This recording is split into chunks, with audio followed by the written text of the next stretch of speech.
Mga kaibigan, pag-usapan natin ang laban ng Gilas dito sa New Zealand. Grabe yung laban, dikdikan talaga, salpakan, tinignan pa si QMB sa pagkasalpak sa kanya. Nagparamdam agad itong si Deleano at take over naman si Perez, Dwight at Edu. Pero nahirapan si JB. Halika kaibigan, pag-usapan po natin.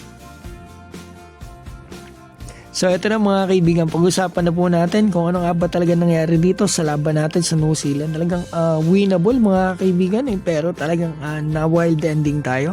So ito iba po yung starting 5 ni Coach Team sa laban na ito mga kaibigan Tsaka yung mga talaga yung pinaka-main natin ay mukhang nahirapan dito sa game na ito at hindi sila masyado nabigyan ng playing time. So ito makikita natin parang binigyan ni Coach Team yung ibang mga players natin ng opportunities dito. Especially yan makikita natin sila eto si CJ Perez. Ito kasi off the bench natin, mostly ilang minuto lang nakakapaglaro sa mga nakaraang games natin. Kita nyo yan mga kaibigan, di ba? Pero dito sa game na ito talagang pinapad niya, hinayaan nyo itong tumira. At kita naman natin grabe nilaro ni CJ dito mga kaibigan, grabe talaga. Ito naman si CJ effective sa FIBA mga kaibigan. Kung titingnan yung history niya, kaya lang nababa yung stats niya kasi konti yung playing time. So tingnan natin yung ginawa dito ni Tyrell Harrison. Nakatatlong salpak yan dito pero 2 points lang yan nung nakamatch up ni Kai Soto nung nanalo tayo last time na dumayo sila dito. Eto instant impact agad ito si Juan Gomez Deleano. Dami rin yan nagawa rito mga kaibigan. At eto si QMB, talaga nagparamdam dito yung mga bagong players natin mga kaibigan sa game na ito. Yan si Deleano, eto si QMB. Yan makikita natin yung ilan sa ginawa niya. Solid din talaga yung puso nitong si Dwight Ramos. Makikita natin sa late game. So ito, na-foul dito si QMB. So tingnan natin, tumira dito si KQ. Alat dito si JB mga kaibigan. Ang ganda rin kasi ng depensa sa kanya. Kaya talagang hindi talaga malabo na kagaya nga na sinasabi ko before mga kaibigan. Given na yan talaga Justin Brownlee tinignan pa si QMB, tinignan pa ni Harrison. Si Justin Brownlee markado talaga, kita nyo naman mga tira niya talaga contested, well defended talaga mga kaibigan, kaya nahirapan si JB sa game na ito. So makita natin yung defense ni mga kaibigan ni AJ Edu. Solid yung defense dito ni AJ Edu, grabe talaga. Eto makikita pa natin yung ilang ginawa ng mga players natin. Sinama ko rin para at least may idea tayo. Yan makikita natin, medyo inalo talaga si Justin Brownlee. Pero isipin yan, kahit talagang off night si JB, hindi nakapunta si Fajardo at yung isa pang player, makikita natin yung mga stats nila mamaya. Mga kaibigan. Pero ito, halftime stats muna tayo. Tingnan natin. CJ Perez may 12 points na agad. Dwight Ramos meron agad 7 points. Deleano may 5 points na. Milora Bomb 5 points. Oftana 3 points. Hindi ko ata na isama kay Oftana. May Tamayan, may puntos na din. AJ Edu. So nakikita natin Scotty Thompson, nakapuntos naman siya dito sa game na ito. Makikita natin. Si Nusa Mata at si Pardo hindi nakapuntos sa game na ito. Konting oras lang sila naglaro. So ito makikita natin Dwight Ramos. Talagang magaling din talaga si Dwight. Tapos every game talaga consistent. Buti dito nakapuntos na si JB. Yan makikita natin.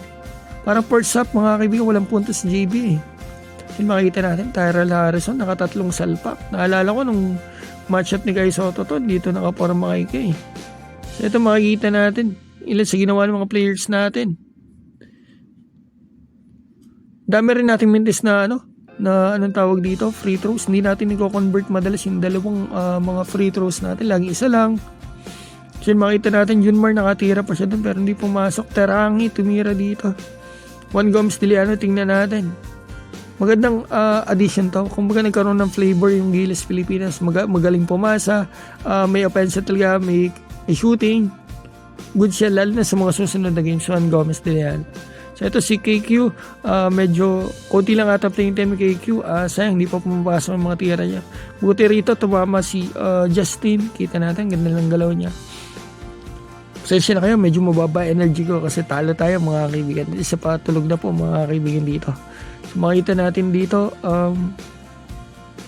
Scotty Thompson pala. Nakasungkit siya ng foul. Ito yung mga pick and rolls nila, nakakalusot.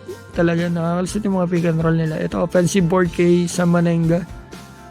Grabe, minasal dito ni Dwight Ramos. Talagang pinaglaban din niya. Muntik pa silang manalo. Ito CJ Perez. Kita natin gandang galaw dito. Dinukot ni CJ. Gandang depensa rito kay EJ Edu. Eto, sino yung tumira na yan? Si Tarangi ba? Para si Tarangi nga ulit yan. Quentin, sayang mga kaibigan. Eto, Quentin bumawi ng 3. Nice one kay Quentin Milora Brown.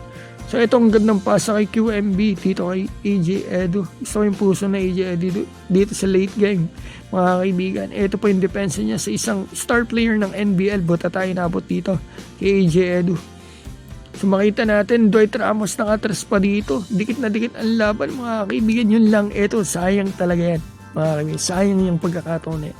Kala kasi nila, papasok na yung tier ni yung pala lumabas pa, na-follow up pa ni Yanni Wetzel. So ito makita natin, syempre pa-follow natin yan.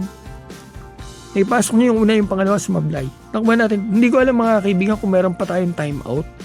Kasi may ilang mga 5 seconds pa may higit nung rebound. Hindi ko alam kung may timeout pa tayo kasi naka-off yung sounds kasi gabi na nga mga kaibigan. Hindi ko alam, may comment nyo dyan sa baba kung bakit hindi timeout. Baka kasi, kaya hindi naka-timeout ang ating Giles kasi nga wala nang timeout. So itong score natin 66-69, dikit na dikit ang laban talaga. Wild ending talaga mga kaibigan. Akala ko talaga mananalo pa tayo doon. Nasungkit pa ni Wetzel. Yan, billing player din yun eh. Yun yung nakashoot ng follow-up. So makita natin Dwight Ramos, consistent talaga. Perez, Deliano, yan nakita nyo naman mga stats nila. Mag-comment po kayo dyan sa baba mga kaibigan about dito sa game na ito. At sana, I'm praying talaga na makabawi po tayo dito naman sa game natin sa March 1 sa Australia. So eto, batiin ko po pala si Nash Garcia, Jonathan Sagun ng Zamboanga City, Jungi Sabehot, Rene Alongongan, Arnold Beltran, John Lawson, Clutch Magic, Henry Wahay, Robin Ocleaso, Jalil Radia. Mga kaibigan, maraming salamat po.